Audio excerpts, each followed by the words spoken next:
Howdy folks, and welcome to the Speak Up podcast, your number one topical discussion podcast surrounding all things mental health. I'm your host Ashley, and I'll be hosting this episode today. It's episode 2, and as I said in the trailer, it's basically split into two parts. The first part, I'll be addressing what keeps anxiety and depression going. I'll be talking about cognitive distortions, which are basically distorted thinking patterns, alright, that keep a lot of sort of common mental health issues going. I'll be talking about all the different types, or certainly a few of them, and I'll be linking them back to my university experience and how that kind of affected me. And part 2 will be about public versus private sector mental health care. So I'll be talking about my experiences on the NHS, but also my experiences seeing a private psychotherapist. You know, generally what the costings are, and also recommendations of how to find a therapist.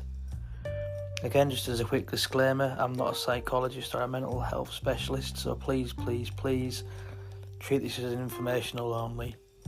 Although I do have a lot of lived experiences of mental health, at least 15 years worth of my own personal experiences, so I hope you get some value out of this, guys. I'll leave it there for now, but I hope you enjoy the episode and look forward to recording more in the future, guys. So yeah, that's all.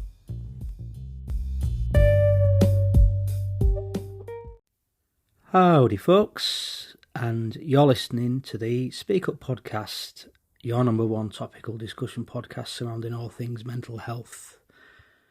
And I'm your host Ashley, and I'll be talking to you today in episode 2 about cognitive distortions. Now, for those of you that's listened to the preview, I explained that it would be split into two sections, this episode 2. The first section will be talking about what keeps sort of common mental health conditions going, what keeps them going basically. So this mainly sort of applies to anxiety and depression, right? But I suppose it can really apply to anything, any other sort of mental health condition really. It's a very common, these are very common cognitive distortions that keep things going. Oh, you might be asking, what's a cognitive distortion? And I briefly outlined that in the trailer, but a cognitive distortion is basically a distorted thinking pattern, or a flaw in your thoughts and how you think. Now, there's many different cognitive distortions, right? I think it's about 11 or 12, but there might be much more. Don't quote me on that. And again, just before we get into the meat and bones of it, I'm not a psychologist, right? I'm not a psychiatrist. I'm not medically or mental health trained, right? So I'm not a doctor or anything like that.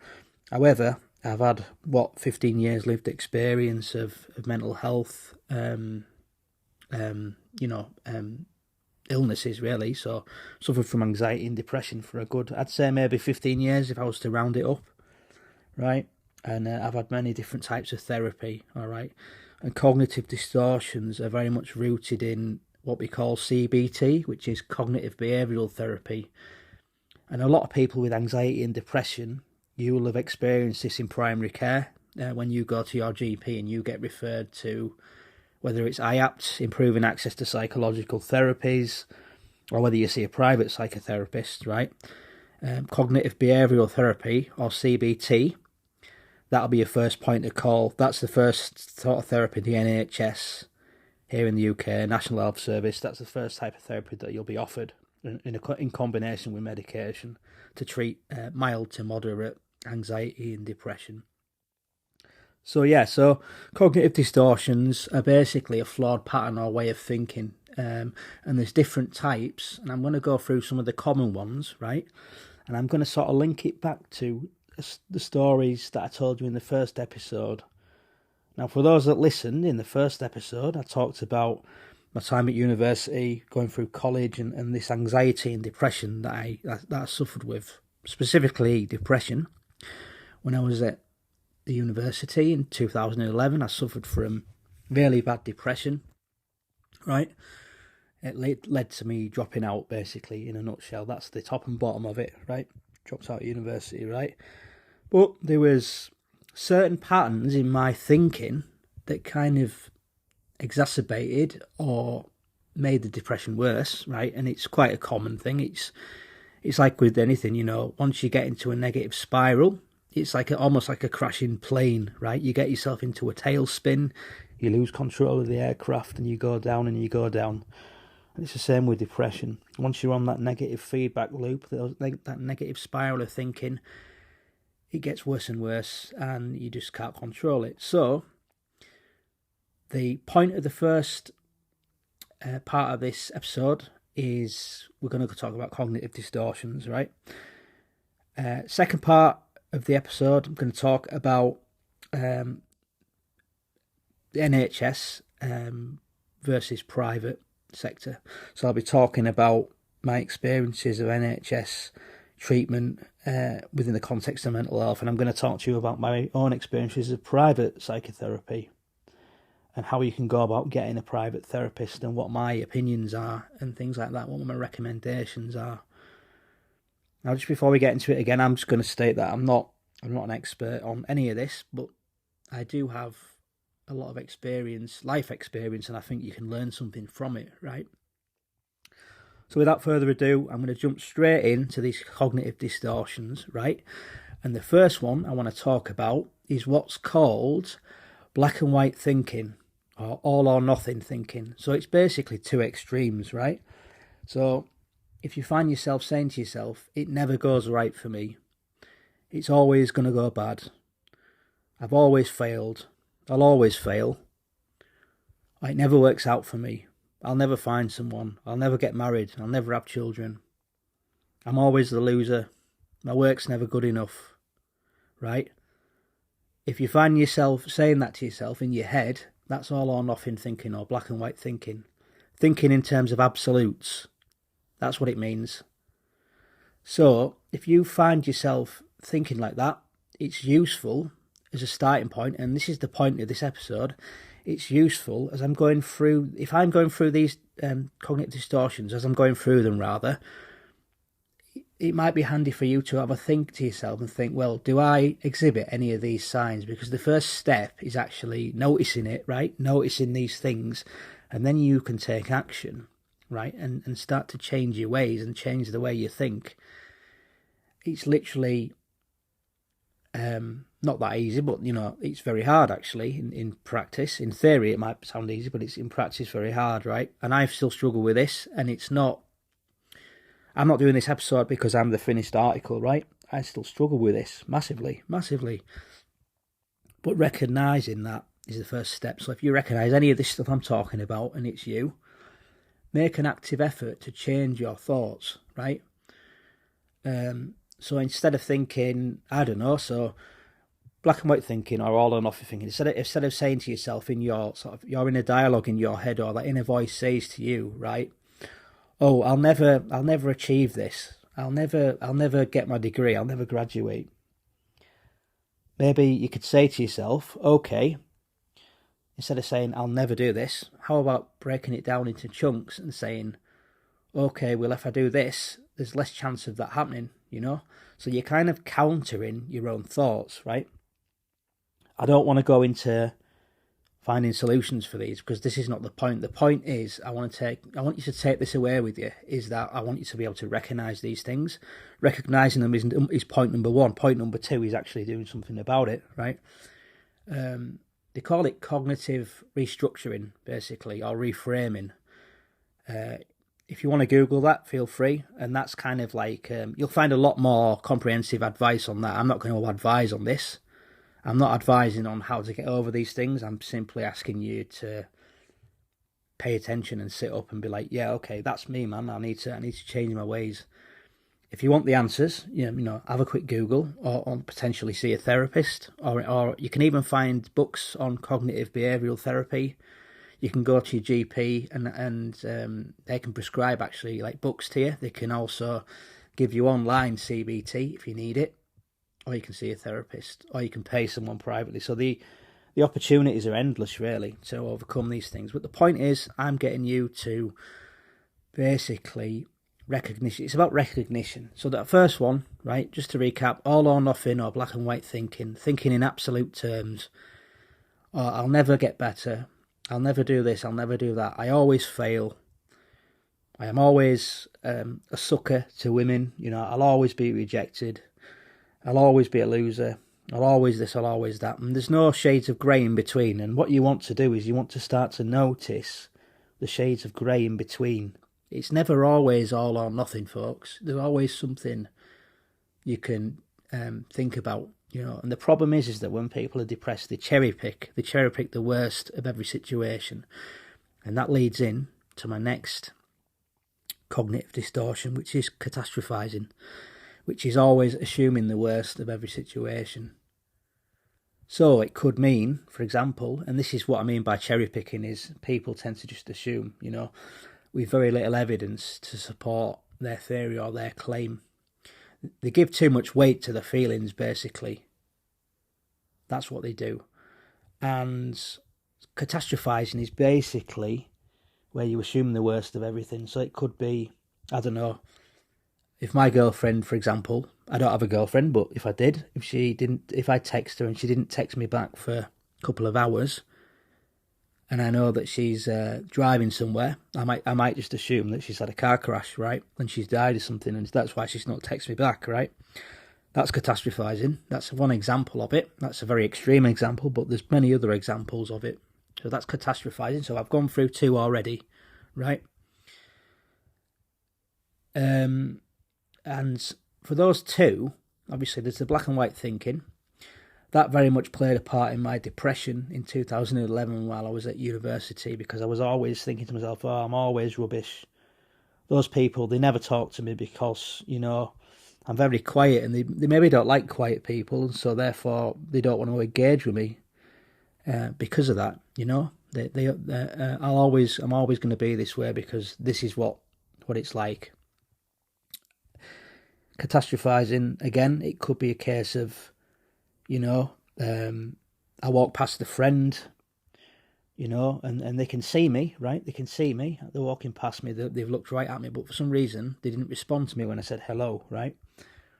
I could assume that they've fallen out with me or something, something I've done, maybe I've done, and, they've fallen out with me. They don't like me anymore. That's why they've not spoke to me. When actually, it could be the case that they're just really busy and they've got a lot on their minds, and it just didn't register that I was right there in front of them. It could be that they've fallen out with me, but there's a small chance of that, right?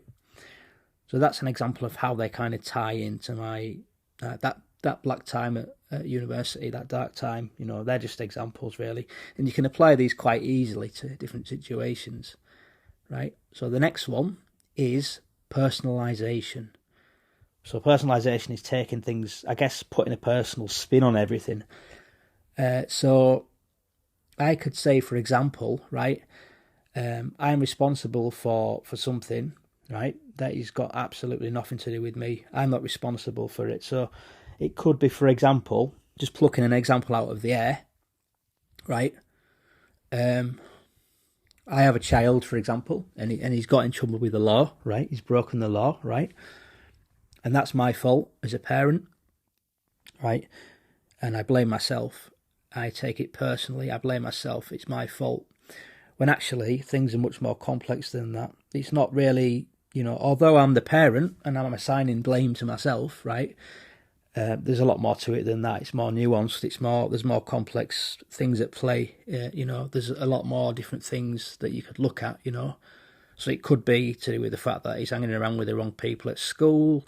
It could be, I don't know, absolutely anything. There's like 1,000,001 different reasons why that might be the case. But yeah, personalisation. Another one could be, I don't know. So I'm surrounded by people, right, and they're coughing around me, and I might get very paranoid about that, and I might think, do you know what? The reason they're coughing around me is because there's something about me that people don't like, and I'm contagious in some way, right? And I personalise that, and I put my own spin on it. It could be something about me. They might be reacting to, the fact that I've sprayed links, and maybe they're asthmatic, right? They're asthmatic. They have a medical condition. But that doesn't occur to me because actually I put a personal spin on it, So, yeah, and that was also something that played a part in my time at university because basically I had, because I was quiet and stuff, I thought people didn't want to be around me. I wasn't interesting, right? When, it could have been, there's a million and one different reasons why people do things, right? And it's all about your mindset, folks, basically. So, like, people tend to, they minimize and maximize things, and that leads into the next cognitive distortion, which is magnification and minimization. So, I could exaggerate my mistakes, I could be an A-star student, right? And I could get everything right? And it might be just the one time when I got something wrong. And I'm beating myself up and berating myself and saying, you know what, man, I couldn't do that one thing, I'm just really disappointed in myself, man. But then I'm minimizing my achievements. So someone could say to me, do you know what, Ash, I really liked how you did that. Despite the fact that, you maybe didn't get it right, I liked how you delivered that presentation. And I could say, well, that don't matter really because I still made that mistake, exaggerating mistakes and minimizing achievements, basically. And that happened a lot at university, I was always sort of hyper-focused on what went wrong. I wasn't focusing enough on what went right, and I was also, I guess as well, just comparing myself to other people. And that's another one. That's another distortion, is comparison, And they say comparison is the thief of joy. And it really is, because you're magnifying, I guess, other people's strengths and you're minimizing your own, actually, paradoxically. That's what you're doing, effectively, right?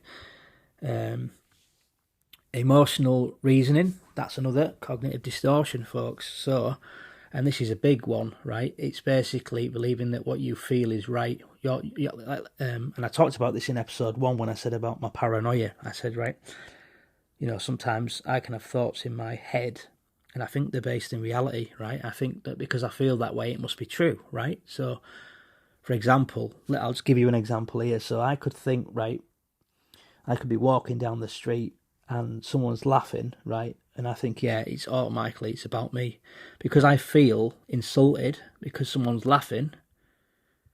I think it's about me because I walked past at that precise time. Someone is laughing at me, right? And I think it's about me, right? And I know it's about me because I feel it's about me, and therefore my feelings are factual, when actually it could be so far from the truth that, it's just bizarre. It might just be that they were talking about someone else as I walked past, and I kind of attributed that to me, So basically, in a nutshell, with that, you're using emotional reasoning, you're using your feelings, and you're basically misattributing them to be fact. So you're saying to yourself, well, actually, I feel this way, therefore they must feel the same way, I feel like I've upset them, and I feel angry, so therefore they must feel angry at me. They must feel the same way, sort of thing. When actually you don't really know. You don't really know what the truth is unless you ask and they tell you, basically. So that's emotional reasoning, right? So an example of that when I was at university, right, is that, if I sent an email to a tutor about deadlines and things, having an extension for a deadline because I'm stressed out and I'm really behind with the deadlines with the coursework and things like that, and I need to get that email across to him ASAP, right? And he doesn't respond, right? And he didn't respond to the email, so I go to the tutor and I say, look, did you get my email? I need this paperwork signing off, ASAP.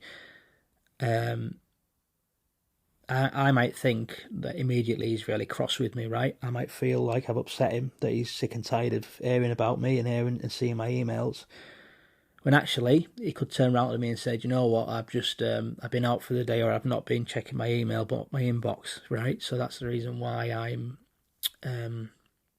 That's the reason why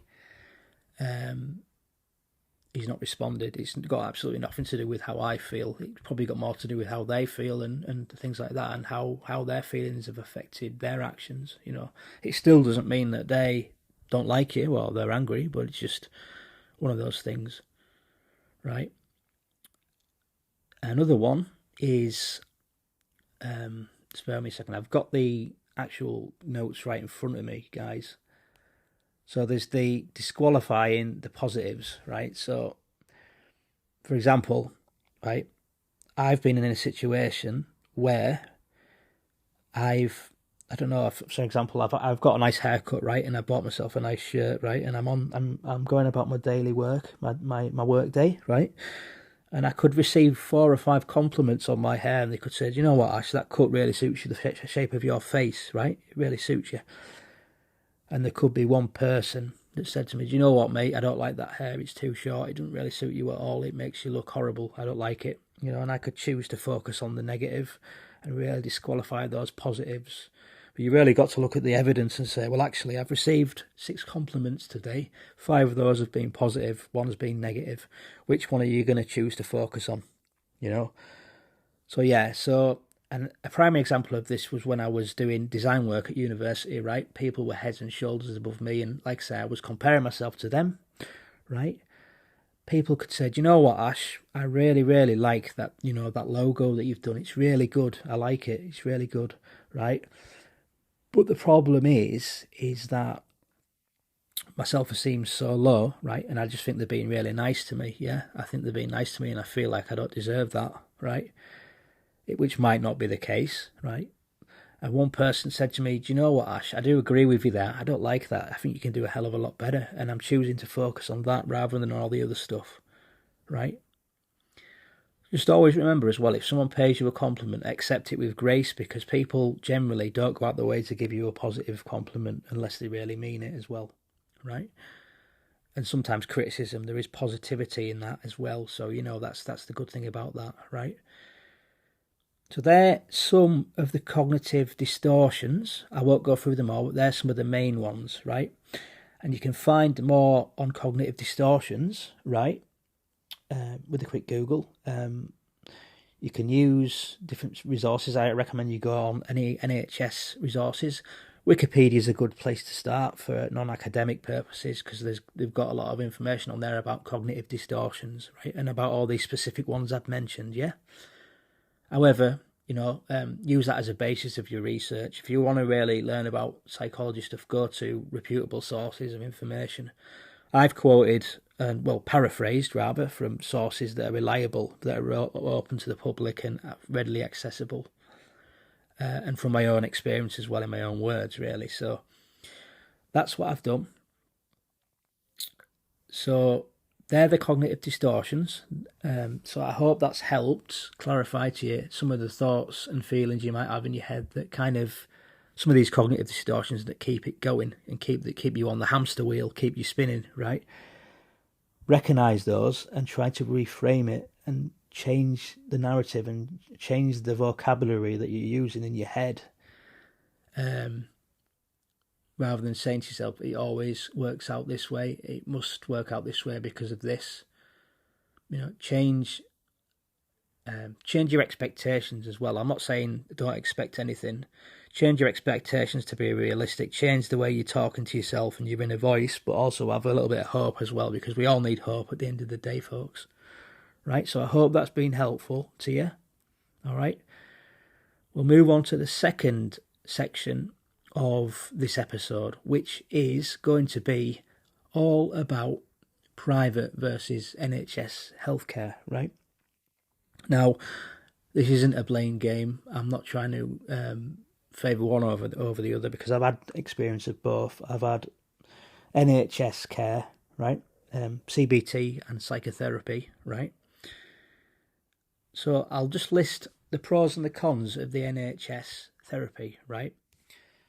And I'll talk about psychotherapy, so I mean like counselling and seeing a therapist. I don't mean CBT, which is cognitive behavioural therapy. That is a type of therapy, but it's more practical, it's more solution-based. I'm talking about talking therapy, so sitting down and talking about your problems, going back into your childhood, talking about your past, right?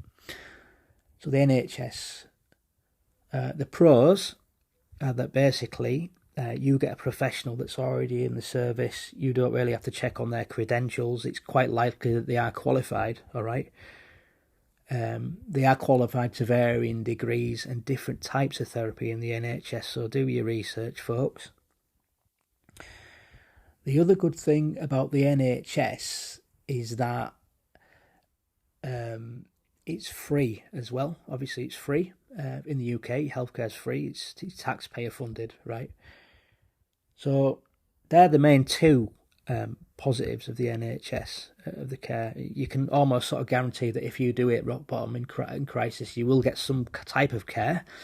You might not get the full support because at the minute, the establishment or the government in this country at the minute doesn't really believe in funding a public health service, and they give the very bare minimum.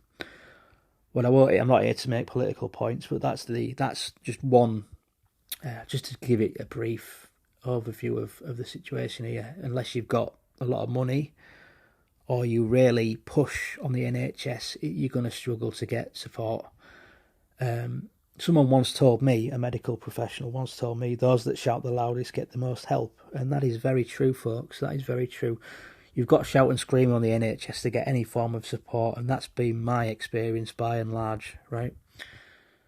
And it's the same with medications. If they don't work, go back to your GP and make your case, state your point, and say, you know what, this isn't working. This is keep a diary of all your symptoms and how the medication's affecting you, what your side effects are, basically, and that will give them a picture of what your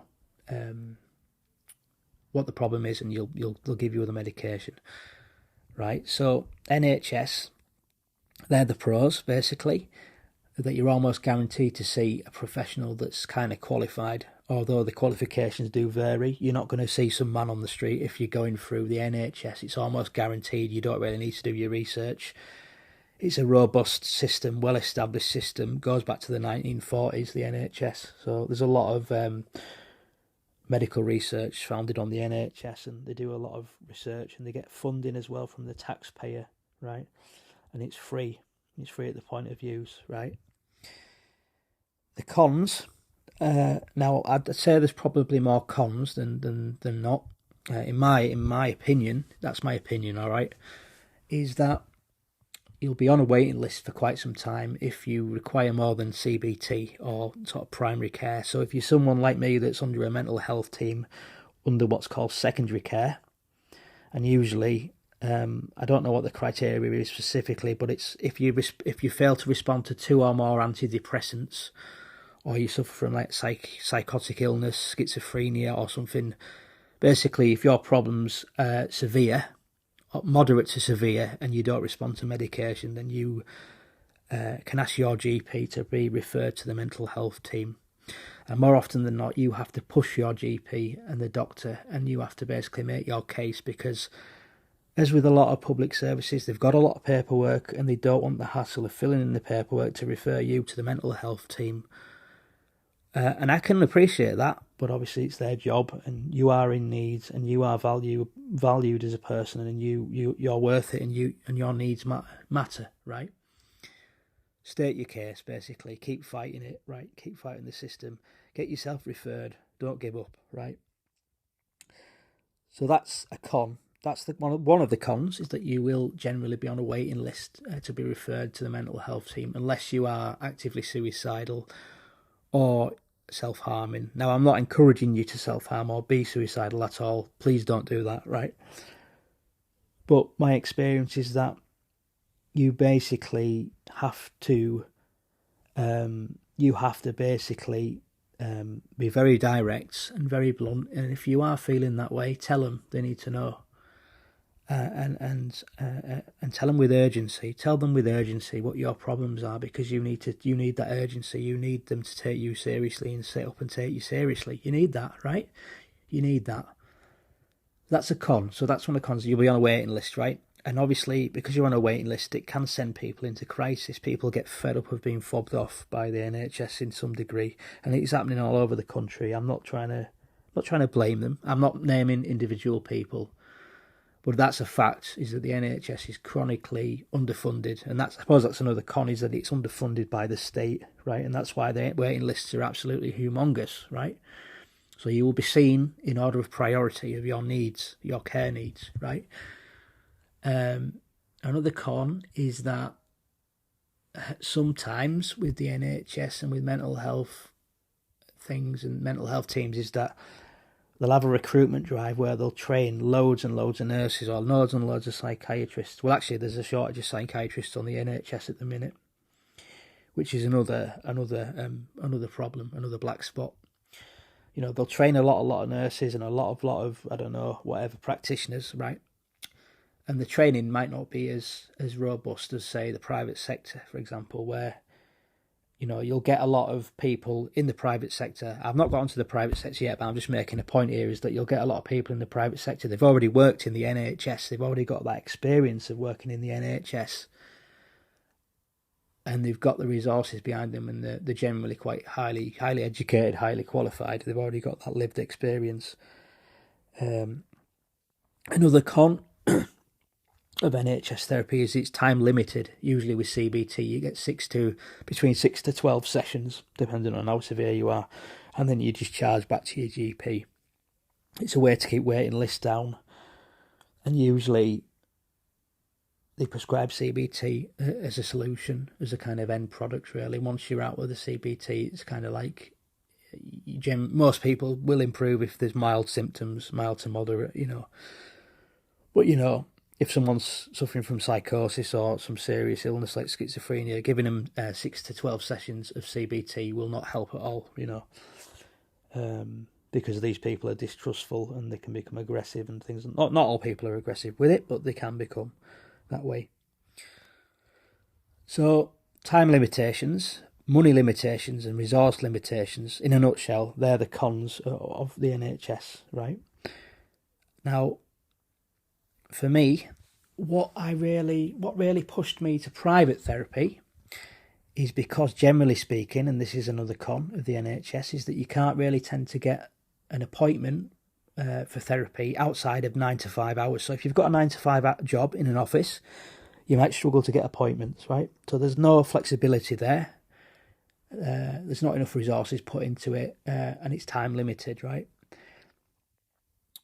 And so most people that can't afford to go private, for example, they'll be going. It's an endless merry-go-round of referral after referral until basically you get fed up of going to IAPT or CBT and trying all these meds, that you go to your GP and say, "That's it, I want to get you referred to the community mental health team," which is secondary care.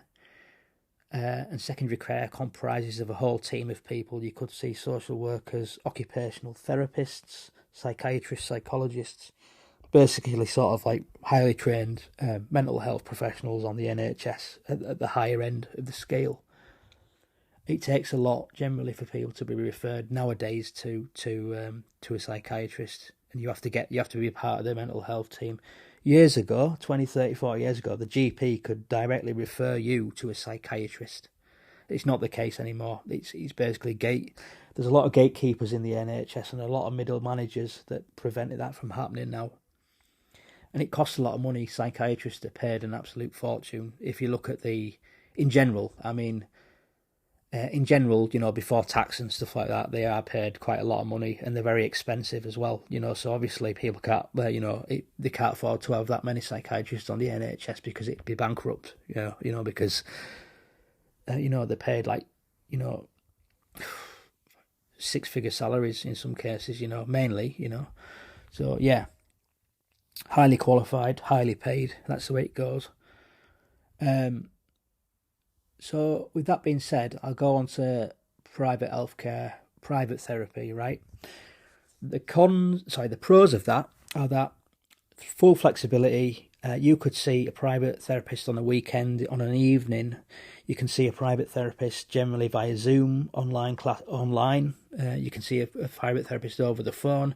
You won't have the same flexibility with the NHS, sadly, right? So you'll have flexibility, and yeah, you'll have flexibility and the ability to have as many sessions as you want. You're unlimited. You can have a session every week, right, folks? So yeah.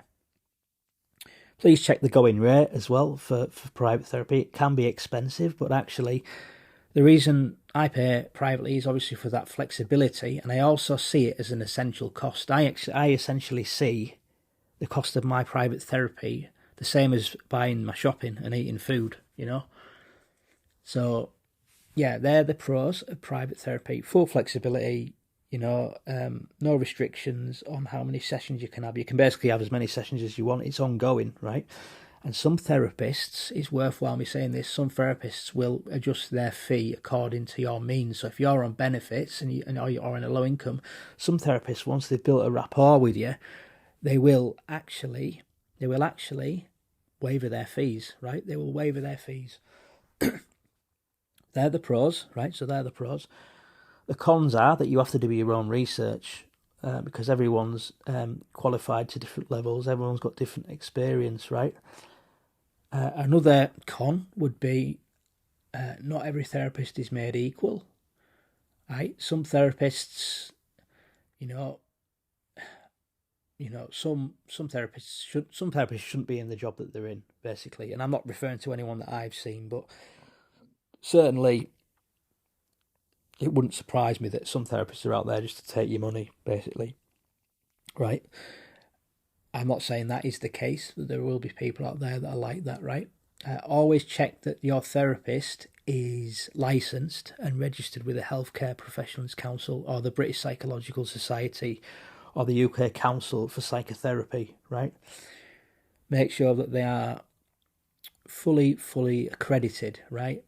The same way you would your GP. You won't go to the man on the street and get morphine off him or an injection off him. So it's the same with therapy, right? So that's basically it in a nutshell, folks. It's coming up to 40 minutes, this episode. I don't want to drone on, but that's basically my pros and cons of private therapy. If you can afford private therapy, go for it, right?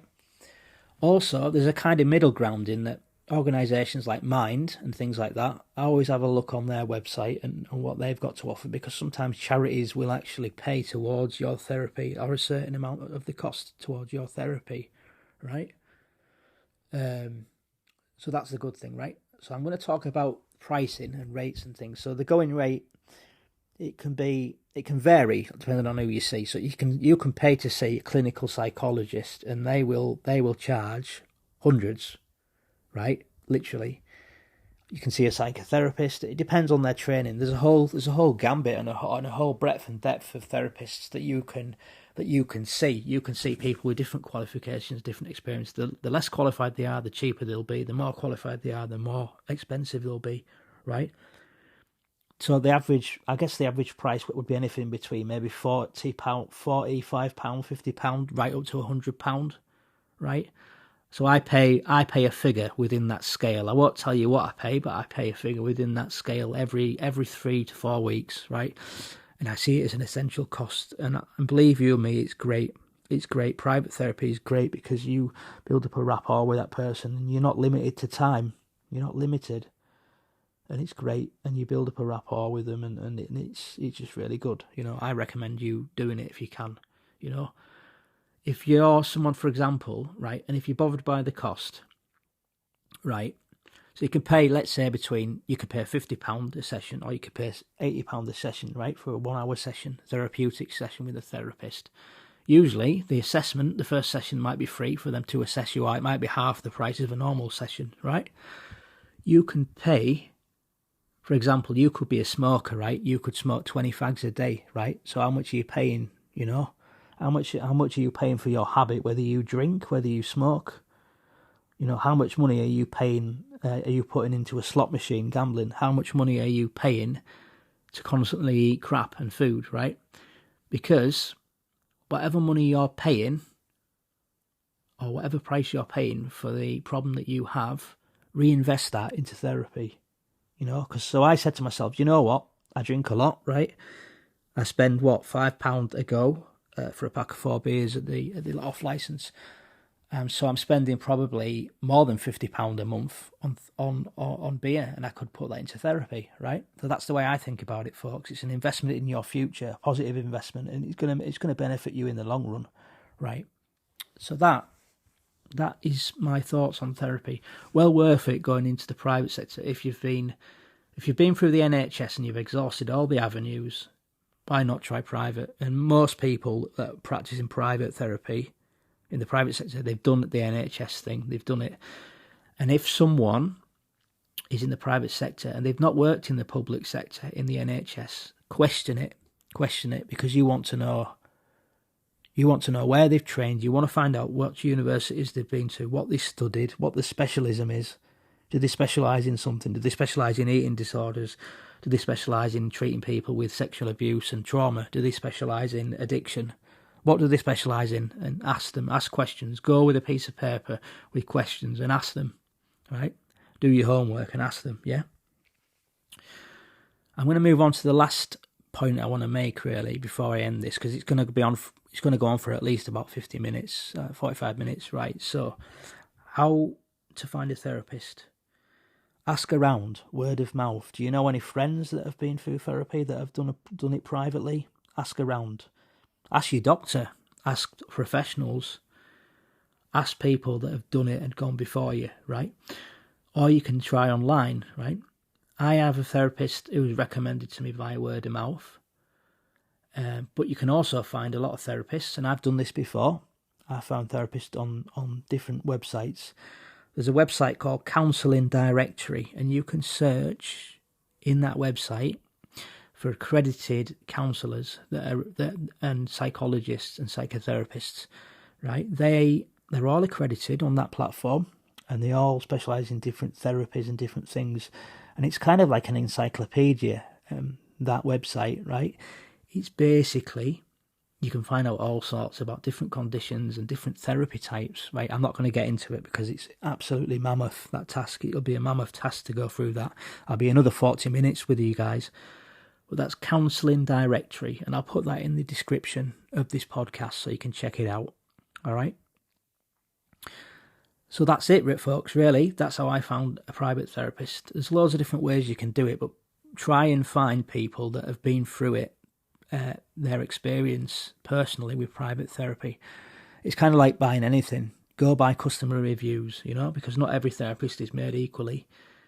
But yeah, that's my views, folks, on NHS versus private. So if you've got any questions or comments, I'd welcome them. I'll put this podcast on the Facebook page. If you've got any comments or any thoughts, feel free to leave them on the Facebook page, right? But that's it, basically, folks. So, just to recap, my takeaway points, right, is number one, try and recognise any of these cognitive distortions that I've talked about in this episode, right?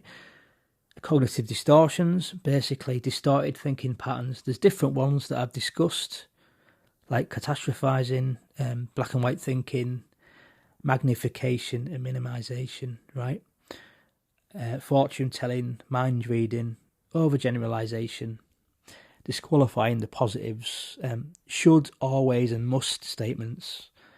I always must do this, I should do this, I must do this. Holding yourself to impossible standards and things like that. So whenever you notice yourself having these thoughts of, I'm always going to be a failure. It's always going to be this way.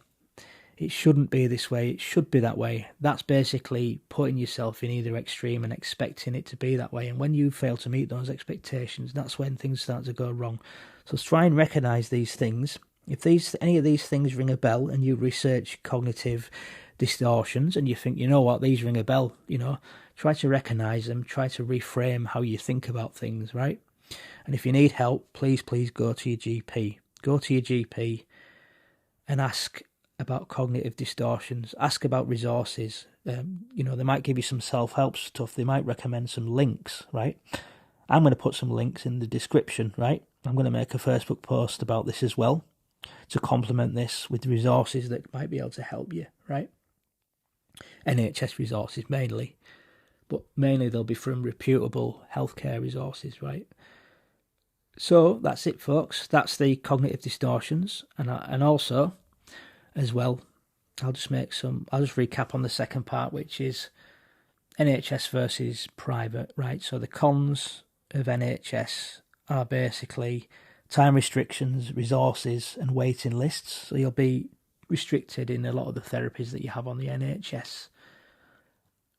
There's waiting lists for referrals, and there's generally waiting lists for the waiting list. So you'll be on the waiting list for many months before you see someone, and then, you know, there's problems with that associated with that. It gets people's hopes up and things like that. People have to be very realistic about what they can achieve with the public healthcare at the minute.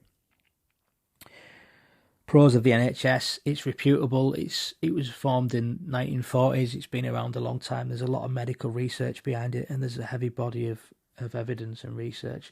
People are highly qualified, and you can guarantee that they're qualified at least to a certain standard, right? So that's one of the pros of the NHS, and it's free. It's free, folks. Private healthcare, again, you have to pay. However, the cons, another con of it is rather that basically you have to do your own research on their credentials. Don't take everything as gospel. Do your research. Check the credentials. Check what university they went to. Check what they studied. Check what the specialisms are, right? The pros, obviously, full flexibility. You'll be able to get therapy sessions on an evening, on a weekend, right? And you'll also be able to, have them on a weekend, have the sessions on a weekend. Full flexibility and unlimited, unrestricted access to a therapist. And they might even let you text them between sessions just as a kind of checking in, basically.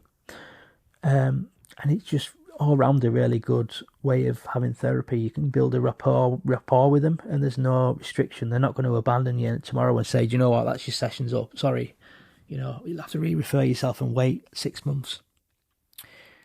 It won't happen. It won't happen like that in the private sector. So that's the points on pros and cons of each. And I mentioned as well, finally, the counselling directory. Check that out if you want to check for private. If you want to look for private practitioners, check in there, counsellingdirectory.org.uk. And I'll put that link in the descriptions below, folks. So that's everything, folks. You guys take care, and bye-bye for now. Thanks for listening, folks. All right.